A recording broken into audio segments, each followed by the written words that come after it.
Las familias mexicanas y especialmente los niños enfrentan hoy una de las mayores amenazas de historia y no estoy exagerando.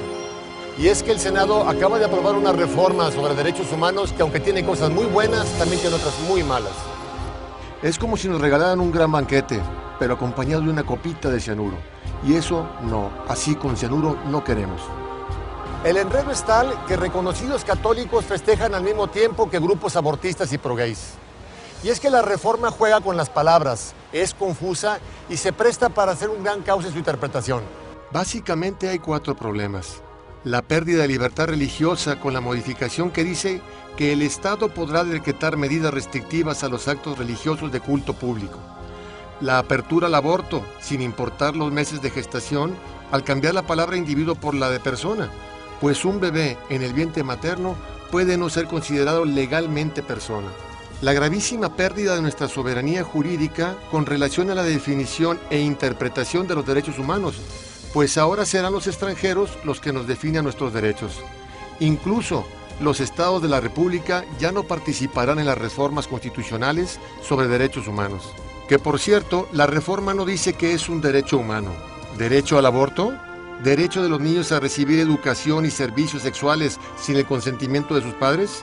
Y por último, la no discriminación por preferencias sexuales, cualquier cosa que ellas sean. Y sobre este tema vamos a profundizar, enfatizando que no se debe discriminar a nadie simplemente por el hecho de que se trata de un ser humano. Y eso es bastante.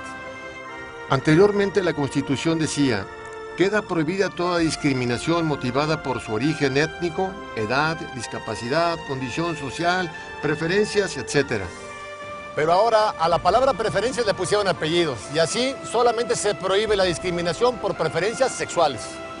Esto significa que sí podemos ser discriminados por nuestras preferencias políticas, deportivas, musicales, etc. Pero por nuestras preferencias sexuales, no, de ninguna manera, faltaba más. Además, entérese, el concepto de preferencias sexuales no existe. Es un término que se inventaron nuestros legisladores. No está reconocida ni en la legislación internacional, ni en instituciones tan reconocidas como la Asociación Psiquiátrica Americana, la APA. Es la misma APA la que describe 23 comportamientos sexuales. Ojo, no preferencias. Y entre ellos hay varios considerados como desviaciones sexuales. Estos son algunos: homosexualidad, bisexualidad, transexualismo, pedofilia, transvestismo, fetichismo, voyerismo, exhibicionismo, sadismo sexual, masoquismo, etc. Tal como quedó la reforma, nuestros senadores quieren que no discriminemos, por ejemplo, a pedófilos, sadomasoquistas, fetichistas. ¿A qué se refieren con no discriminarlos? ¿Querrán abrir en México una sucursal de la Asociación Norteamericana para el Amor entre Hombres y Niños? ¿Grupo pedófilo que busca la legalización de las relaciones sexuales entre adultos y niños? Siendo optimistas, no creo que se estén refiriendo a esa no discriminación, pero mire lo que sí va a suceder.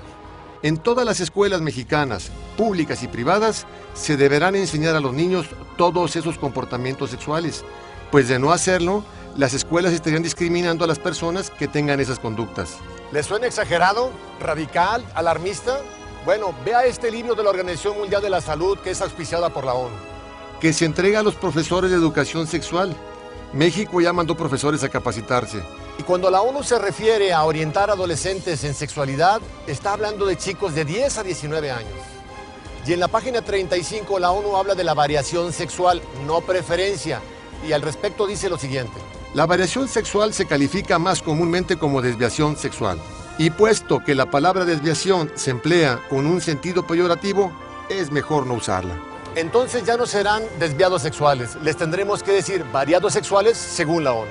Y en la página 36 nos indica cuáles son algunas de estas variaciones, que dice no son necesariamente nocivas. Imagínese una clase de quinto de primaria hablando de sadomasoquismo o transexualismo. Aquí está el libro para que lo consulten los escépticos.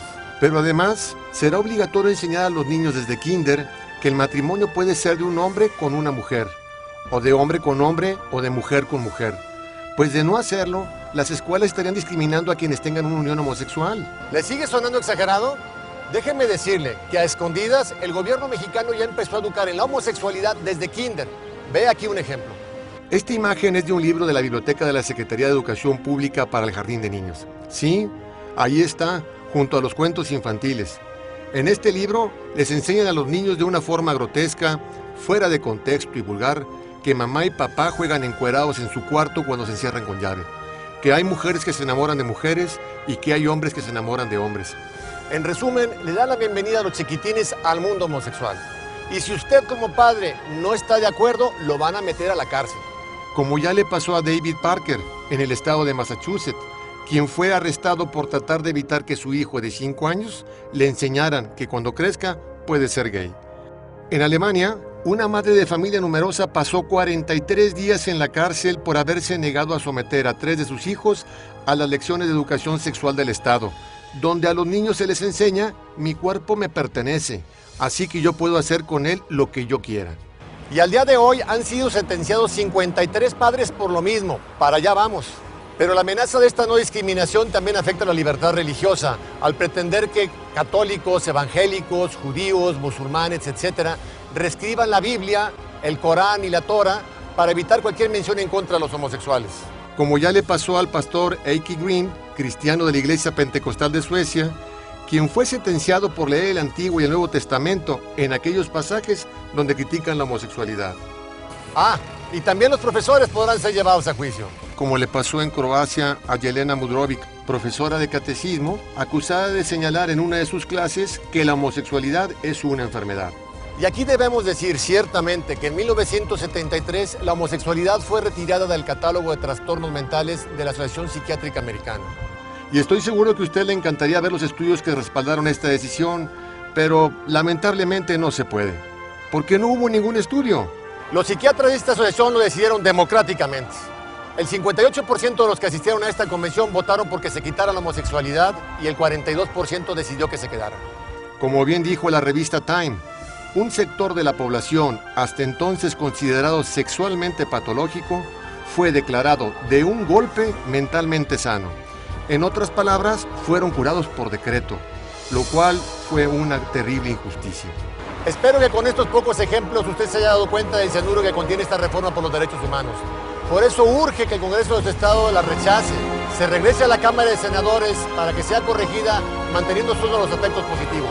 Los diputados federales aprobaron la reforma sin oposición, pero cuando alzamos la voz en febrero, aunque tarde, dividimos al Senado, nos quedamos muy cerca de pararla. Ya nos organizamos una vez, hagámoslo de nuevo. Hoy tenemos tiempo. No hay una fecha límite para que los congresos estatales voten la reforma. Y si su congreso se precipita a votar la reforma sin consultar con la ciudadanía, como ya ocurrió en Yucatán, es porque sus diputados tienen preferencias que no son los de las familias mexicanas. Por favor, vaya a esta dirección. Allí encontrará la información sobre cómo hacer saber su opinión a los diputados de su estado. Dígales con energía que no quiere el cianuro. Actuemos ahora para que después no vayamos a llorar como niños lo que hoy no supimos defender como padres. Muchas gracias.